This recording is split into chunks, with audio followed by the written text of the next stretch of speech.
Hello, on se retrouve aujourd'hui pour une nouvelle vidéo. Donc ça y est, la vidéo du samedi, la série des vidéos sur Pikuniku est terminée. Donc là je reprends une autre petite série que j'avais envie de faire un petit moment. C'est que je vois souvent des articles intéressants sur internet, donc des articles de différents médias, et sur lesquels je voulais vous lire et rebondir dessus parce que je trouve que c'est des sujets que j'aborde régulièrement et sur lesquels je voulais rebondir. Et aujourd'hui c'est un article sur slate.fr, donc c'est dans le sujet société. Et tout simplement ça parle de l'errance professionnelle des trentenaires et le fruit de notre époque. Et ça a été pas mal un rebondissement sur cet article qui m'a beaucoup plu parce que ça parle exactement de ce que je ressens en tant que trentenaire qui est perdu dans son idée de métier. Vous allez bien comprendre ce que je veux dire par là quand je vais vous lire l'article. Et de se rendre compte que c'est remarqué et que je ne suis pas la seule dans ce cas-là, ça me fait dire il n'y a pas que moi qui suis bizarre. Bref, donc ça nous dit: insatisfaits de leur vie professionnelle, en quête de sens, de nombreux trentenaires aspirent désormais à privilégier leur bien-être et à honorer leurs valeurs personnelles. Un changement de paradigme qui les amène parfois à se chercher longuement. Donc comme je vous dis, en fait c'est le côté où à 30 ans, les trentenaires de ma génération, on se rend compte qu'on n'est pas du tout content de notre vie professionnelle, qu'on a besoin de faire un travail qui a une raison d'être, où on a le besoin de se sentir bien et que ça respecte nos valeurs personnelles, et c'est exactement ce que je ressens depuis quelques temps. Ces jeunes adultes veulent contribuer au monde, mais pas n'importe comment. Donc il y a Mounira, une surveillante au lycée, qui nous témoigne: vous savez, j'ai 32 ans et je ne sais toujours pas quoi faire de ma vie non plus, comme vous, je me cherche. Elle rassure les étudiants qui peinent à s'orienter en leur dévoilant en réalité qu'ils ne soupçonnent pas. Non, la vie professionnelle n'est pas toujours la continuité de la vie étudiante. En 10 ans, elle a été agent administratif, salariée dans une usine, vendeuse et surveillante dans des établissements scolaires. La trentaine passée, comme beaucoup, elle ne sait toujours pas précisément quel métier exercer. Bien que dans l'inconscient collectif, les jeunes adultes de 30 à 40 ans soient censés avoir trouvé leur voie professionnelle et être ancrés dans une carrière stable, notamment quand tu as plein de crédits, et qu'en fait j'en connais beaucoup dans mon entourage qui sont pas forcément satisfaits de leur emploi actuel, mais ils se retrouvent bloqués parce qu'ils sont dans un crédit immobilier tenu sur 15, 20 ou 30 ans, et qu'en fait ils se retrouvent qu'ils ne peuvent plus prendre le risque de faire une reconversion professionnelle parce qu'ils sont bloqués.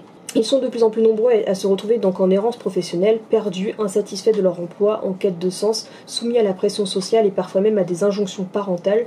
Ces jeunes adultes veulent contribuer au monde, mais pas n'importe comment, et surtout plus au détriment de leur bonheur ni de leur système de valeurs. C'est ce que je dis en fait, c'est que moi, en aucun cas, le travail ne passera avant mes loisirs, et que c'est hors de question que je fasse des heures sup ou de trouver un boulot qui m'empêche de vivre en fait, tout simplement. À 39 ans, Audrey a déjà eu 3 carrières. Diplômée d'une école de marketing, elle est devenue chef de projet dans l'événementiel avant de rejoindre l'entreprise familiale 3 ans plus tard. Arrivée par la petite porte, elle s'est formée pour faire taire son syndrome de l'imposteur, gros problème que j'ai aussi, et a monté les échelons jusqu'à devenir PDG d'une entreprise pesant 17 millions d'euros de chiffre d'affaires. Mais alors qu'elle tenait solidement le gouvernail, elle est rattrapée par une question existentielle. Je me suis demandé ce qu'était ma mission de vie. J'ai réalisé que j'étais en train de poursuivre celle de mon père. Donc oui, c'est pas parce qu'elle n'est pas devenue à la tête qu'elle gagne bien sa vie, je suppose, qu'en fait elle se dit mais en fait qu'est-ce que je fous là? Est-ce que vraiment l'entreprise en soi que je gère, est-ce qu'elle a un rapport avec mes valeurs? Est-ce qu'elle me permet d'avoir du temps libre et de vivre pour moi? Donc ça c'est vraiment le clash, peu importe à quel niveau t'es, c'est que beaucoup sont rattrapés par cet inconscient collectif qu'on a maintenant. En France, le travail est un marqueur social très fort. Il est très signifiant en matière d'identité et de besoin de relations. Alors quand il n'est pas ou plus vecteur d'intérêt, d'utilité ou de bonheur, il peut devenir une source de souffrance et de mal-être. Exactement ce que je ressens. Il n'est pas rare de voir des trentenaires désabusés, même issus d'une jeune élite, déchanter et revoir leurs priorités. C'est le cas de Margot, 36 ans, en pleine reconversion après une première vie de consultante en transformation des organisations. Je ne suis même pas ce genre de travail. J'ai besoin de faire quelque chose qui m'éclate, je ne peux pas passer autant de temps, d'années et d'heures de ma vie à faire un métier que je n'aime pas. C'est exactement ça. Donc changement de paradigme. Alors déjà on va regarder c'est quoi paradigme, parce qu'à chaque fois que je vois ce terme, je n'ai pas la moindre idée de ce qu'est ce mot. Qu'est-ce que paradigme? J'ai pourtant été à l'école, je n'ai jamais rencontré ce mot. Qui veut dire... Un paradigme est une représentation du monde, une manière de voir les choses, un modèle cohérent du monde qui repose sur un fondement défini. J'ai pas tout compris. Ouais, c'est en fait le changement qu'on a sur la vision du monde et nos valeurs et comment on revoit les choses. On veut revoir totalement notre vie. Donc à 33 ans, Bilal a déjà créé et revendu 4 entreprises en France et à l'étranger. Chauffeur VTC, Entrepreneur en Côte d'Ivoire, boucher, etc. Chaque fois, il innove, se réinvente et espère trouver un métier qui fasse sens. Mais le succès et la prospérité ne sont plus les seuls bienfaits qui le convoitent. L'épuisement psychologique, le stress, le surmenage, la charge mentale et d'autres déconvenus rencontrés sur son parcours ont mis en évidence un parallèle essentiel. Préserver son bien-être. Un facteur pourtant jamais évoqué au moment de l'orientation. Je veux aller travailler sans boule au ventre et rentrer serein le soir. Quand tu aimes ce que tu fais, tu es plus investi, tu travailles mieux, tu te sens mieux et tu es un meilleur humain. Comme lui disait Confucius, tous les hommes pensent que le bonheur se trouve au sommet de la montagne alors qu'il réside dans la façon de la gravir. C'est ainsi que l'épanouissement professionnel n'est plus une finalité en soi, qu'il ne réside plus en la seule signature d'un contrat prospère ou la création d'une grosse boîte, mais demeure pour ces jeunes adultes dans les détails du quotidien. Donc les jeunes adultes font face à la réalité du monde laissée par leurs ancêtres et en mesurent les influences négatives sur leur santé, leur bien-être et la planète. Notre rapport au travail est en train de changer, confirme Danielle Linard, sociologue et directrice du recherche au CNRS. Les jeunes ont la capacité de se distancier des critères traditionnels de réussite, de réalisation et de carrière pour introduire de nouveaux préceptes qui leur sont propres, notamment liés à la question du sens et de l'enrichissement intellectuel, social et environnemental. Donc ouais, c'est pas juste travailler, nous on veut qu'au quotidien, quand on travaille, on veut on veut continuer à apprendre, à se développer, à rencontrer du monde, à découvrir de nouveaux environnements. C'est vraiment, on ne veut plus être enfermé entre quatre murs dans une bulle qui nous enferme et nous rend complètement robotisés et débiles, quoi. Les nouvelles générations font un constat alarmiste sur les logiques antérieures et remettent en question les critères habituels d'épanouissement et de réussite personnelle. Les baby-boomers et la génération qui les a suivis ont développé des modes de réussite, d'être, de consommation, de production et de travail qui ont propulsé le monde contre un mur. La crise sanitaire a également contribué à ce changement de paradigme. Forcément, faire face à la vulnérabilité de l'être humain sur la planète à ce moment a été quelque chose de très profond. Forcément, c'est là que moi j'ai pris mon clash dans la tronche et je me suis rendu compte que ma vie, c'est pas du tout ce que je veux faire. Analyse la sociologue. Les jeunes adultes font face à la réalité du monde laissée par leurs ancêtres et en mesurent les influences négatives sur leur santé, leur bien-être et la planète. Plus conscients, ils aspirent à faire un travail utile, plaisant, épanouissant, sans se soumettre à des contraintes qu'ils jugent aujourd'hui dénuées de sens, comme le présentéisme, la surproduction, la surconsommation, la surperformance et le capitalisme mortifère. Un travail dont l'impact sur soi et sur les autres et sur la planète sera positif, ou au minimum pas négatif. Se faire honneur au travail, alors que les générations antérieures associaient le travail à la notion de survie et de nécessité, celles d'aujourd'hui y adjoignent l'épanouissement intérieur, la sérénité, la santé et l'éco-responsabilité. L'influence du travail sur notre développement personnel est désormais au cœur des préoccupations. Une petite révolution à la française quand on sait qu'étymologiquement, le mot travail est associé à l'idée de souffrance, de torture et de contrainte. En fait, à chaque fois quand je leur dis j'aime pas travailler, bah c'est ça. Moi j'en vois, le travail pour moi est synonyme de souffrance, de torture et de contrainte. Voilà, c'est exactement la définition que j'ai actuellement du travail, donc je ne peux pas continuer comme ça. Pour autant, choisir un métier qui rassemble tous ces critères n'est pas chose aisée. À 35 ans, Déborah travaille pour un prestataire hôtelier du groupe Accor depuis 10 ans. Elle avoue qu'elle aimerait changer, mais pour faire quoi ? Pour moi, se lever le matin, faire toujours la même chose et aimer ça, c'est une utopie. Donc c'est un rêve débile, jamais tu peux te plaire dans ce rituel qui est métro boulot dodo. Et pourtant moi c'est un truc qui est justement un problème avec moi, c'est que j'aime pas m'ennuyer de cette manière-là, mais en même temps j'aime mes petites habitudes et que les choses ne changent pas trop. Donc c'est très très très difficile. Mais j'ai peut-être trouvé un métier qui pourrait me correspondre et qui justement apporterait ce changement tout en étant dans cette discipline de trucs quand même assez droits. Mais je vous expliquerai plus tard un peu pour toi. Déjà je dévoile un petit peu mes idées de projet. Donc Aurore, 33 ans, elle m'a pensé que c'est réalisable même si elle ignore encore la direction à prendre. J'ai envie de faire quelque chose en lien avec ce que je suis et mes valeurs. Sinon je serais restée dans le commerce, dans la facilité. Là je ne me sens plus alignée avec moi sur le plan personnel, alors j'aspire à l'être aussi dans ma vie professionnelle. À certains moments de sa vie, nous sommes amenés à réaliser des examens de conscience et d'expérience. Michel Lemonnier, psychologue du travail. Ce besoin résulte d'une meilleure connaissance de soi et du monde, explique Michel.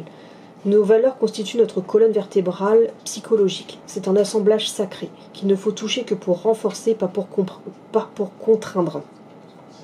Alors qu'entre 30 et 40 ans, on a déjà une meilleure compréhension de soi, plus de maturité, une expérience de vie suffisante, il est naturel de se ressentir le besoin d'honorer son système de valeurs, et surtout de réaliser que la voie professionnelle empruntée plus jeune n'est pas ou plus adaptée à la personne que l'on devient. En fait, moi, ce que je dis, c'est que dans mon boulot, ce qui me dérange le plus, c'est le côté où je ne suis pas en accord avec... Je trouve qu'on joue sur cette mode écologique alors qu'on ne l'est pas du tout. C'est ce côté... Enfin, je peux pas trop en dire par rapport à mon boulot parce que je voudrais pas avoir, comme je vous dis, des problèmes de diffamation, donc je reste toujours assez vague, ce qui est pas facile de situer. Mais pour moi, je trouve que on est dans la vente. Et la manière de vendre, pour moi, le procédé est mensonger. Les prix sont complètement débiles par rapport à ce que ça devrait être. Ça casse des principes. En fait, ça veut jouer sur le côté écologique, recyclable, réutilisable, alors qu'en fait, c'est un gâchis pas possible qu'on fait au quotidien. Je suis pas du tout en accord avec les prix qui sont vendus sur ce qui est normalement censé être des prix dérisoires parce que c'est de la réutilisation. Je suis plus en accord, et puis de toute façon il y a un manque de respect humain clair et net dans ce boulot, le misogynisme qui est à son apogée également. Enfin, il y a un manque de respect, de compréhension, etc. Et le pire, c'est quand il y a des clients qui se pointent, parce que nous on est dans de la vente de gros et en fait on doit revendre ça à des clients.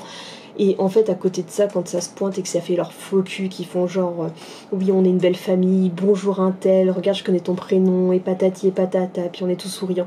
Je ne peux plus, en fait, c'est complètement en deçà de mes valeurs, où je peux plus vivre, je peux plus travailler au milieu de ces gens qui ne sont pas du tout en accord avec ma façon d'être.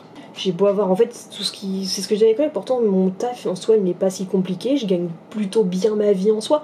Je pourrais pas gagner plus parce qu'honnêtement, ce serait complètement bizarre que je gagne plus au poste auquel je suis, mais je gagne plutôt bien ma vie, j'ai mes week-ends, je finis le vendredi après-midi, donc je travaille 4 jours et demi par semaine, beaucoup envieraient ça. Mais ça ne fait pas tout, c'est le rapport humain, le respect est quelque chose le respect et la vraie franchise, c'est un truc qui me tient beaucoup trop à cœur et j'arrive plus. Donc à certains moments de sa vie, nous sommes amenés à réaliser des examens de conscience et d'expérience, et si nous ne sommes pas alignés avec nos valeurs, c'est un déchirement. La personne peut entrer dans un état de dissonance cognitive, c'est-à-dire qu'elle subit un écart important entre ce qu'elle est au regard de ses valeurs, donc ses besoins et ses aspirations, et les actes qu'elle pose. Car c'est dans ces actes qu'elle se connaît ou se reconnaît. Cette incohérence peut être destructrice à bien des égards et entraîner des questionnements existentiels, des doutes, une perte de sens et d'estime de soi. Elle peut initier un cas de conscience profond qui peut l'abattre et impacter les sphères familiales, sentimentales et professionnelles. Ça, j'avoue qu'en fait, ça va mieux en ce moment. Mais à une époque, ma perte de patience via mon travail me faisait perdre énormément de patience une fois rentrée à la maison, et j'étais intolérante face à toutes les erreurs qui pouvaient se passer au sein de la maison, où j'avais envie de tout exploser et tout envoyer chier, parce qu'en fait déjà j'en chiais au boulot. En fait, le petit étincelle à chaque fois que j'allais à la maison, j'avais envie de tout arracher en disant je veux être tranquille, je veux un moment où j'en ai marre. C'est tout ça, donc familial et sentimental. L'irrationnelle question de l'orientation. Pourtant, partant du postulat que l'exploration de soi, la compréhension du monde, l'expérience et la maturité permettent de définir une logique professionnelle plus juste, est-il rationnel de demander à des jeunes en construction de choisir le métier qu'ils exerceront les 50 prochaines années de leur vie ? Non, non du tout. Malgré la pression sociale, rien n'est encore gravé dans la roche. Évidemment non, répond Michel, selon qui la question de l'orientation doit être repensée. Comment demander à un élève de collège ou de lycée de se projeter dans une vie professionnelle, alors qu'un projet professionnel c'est avant tout un projet de vie, dans la mesure où au minimum il doit lui permettre de vivre la vie à laquelle il ou elle aspire. Et tu sais pas la maturité, tu sais pas le vécu, tu sais pas l'expérience que tu auras pris en 10 ans de savoir ce que finalement à quoi tu aspires. Et dont l'élève n'a absolument encore qu'une représentation abstraite, incomplète, parfois même irréelle. Pour la psychologue, l'errance professionnelle subie par certains trentenaires résulte d'un problème structurel, à savoir la non prise en considération par le gouvernement du développement naturel de l'être humain. Soit on tient compte de l'être humain avec toutes ses spécificités et on le met au centre du projet, ce qui impliquerait de prendre en considération les réalités de la psychologie humaine, soit on considère que l'être humain doit taire sa difficulté, se plier aux nécessités économiques et continuer à souffrir. À cette irrationnelle question de l'orientation s'ajoute également l'impermanence des choses, c'est-à-dire le mouvement perpétuel de notre soi, notre évolution personnelle, et de la société qui chamboule continuellement notre façon d'être et de vivre. En témoignent les mutations du monde du travail qui nous invitent à nous adapter et à nous renouveler. Les trentenaires d'aujourd'hui ont par exemple choisi leur voie, dans un monde ou une époque où les réseaux sociaux et les projets virtuels, NFT, Bitcoin, crypto-monnaie, n'existent pas. L'être humain mue au gré de ses expériences de vie, des mœurs et des tendances à la société. Considérer la question de l'orientation en la rendant généraliste, irréversible et nommer Considérer la question de l'orientation en la rendant généraliste, irréversible et normée révèle une méconnaissance de ces mécanismes de développement naturel et ne tient pas compte des mutations de la société. Un travail pour la vie, c'est possible. De même que changer au gré de sa croissance intérieure va de soi. Malgré la pression sociale, rien n'est jamais gravé dans la roche lorsqu'il s'agit de carrière. Le travail semble être avant tout une affaire personnelle. Donc voilà pour le petit article, mais je tiens à rebondir que oui, on a le droit de changer de vie, mais c'est très compliqué. Je vais être franche avec vous, mon grand projet en soi, c'est notamment, ce qui fait notamment partie, c'est de faire une reconversion professionnelle.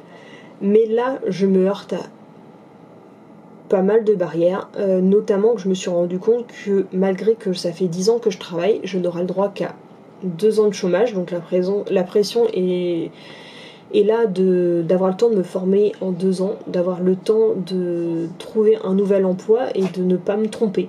Je vais perdre énormément sur mon salaire, donc ça c'est oui, tu as le droit de changer, mais tu te démerdes sur les conséquences. Et que sachant qu'il va falloir, c'est pour ça que je suis obligée de repousser et de mettre énormément d'argent de côté pour pouvoir compenser à ça, donc ça va être très très très très compliqué. Sachant que si je repousse trop tard dans le temps, je vais arriver à un âge où on va me dire mais vous êtes trop vieille pour entrer dans le monde du travail.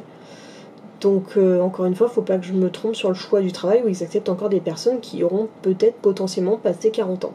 Donc oui, on a le droit au changement, mais on ne nous accompagne pas encore une fois, et je trouve ça complètement injuste de voir que quelqu'un qui aura bossé 6 mois autant que quelqu'un qui aura bossé 10 ans n'aura cumulé que 2 ans de chômage ou en tout cas perdu autant sur son salaire en chômage qui ne permet pas de pouvoir faire une reconversion professionnelle. Et encore, on a maintenant les CPF, donc avec les heures de formation, etc.